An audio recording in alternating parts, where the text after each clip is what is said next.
tao at hanggang sa namamayapa akong ina, at ito ay kakaiba daw ang ilog na to dahil kahit daw maganda ang panahon ay bigla lang po itong bumabaha dahil sa kasabihan ay dito daw dumadaan yung pinaka mayamang asindira na tinatawag ay si Maria Cacao.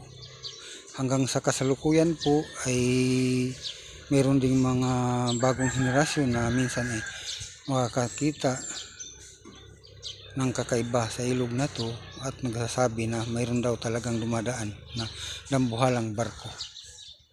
Yun lang po, at ay ating subaybayan ang susunod pang mga hiwaga ng ilog na to. Maraming salamat sa panonood po.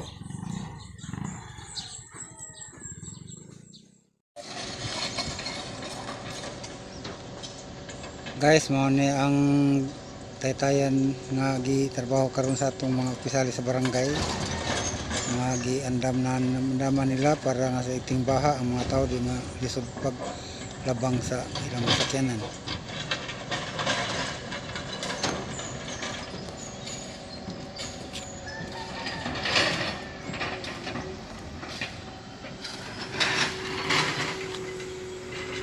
Ang mga tao naman dili man maglisod sila pag agi kung magtingbaha.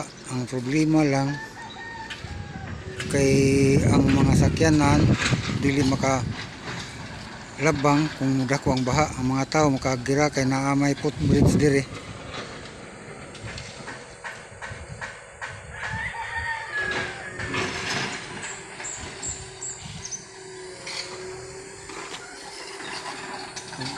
Salamat kayo sa atong mga barangay officials na ilang gihatagan na og panahon nga trabaho na gid ang ato ang spillway.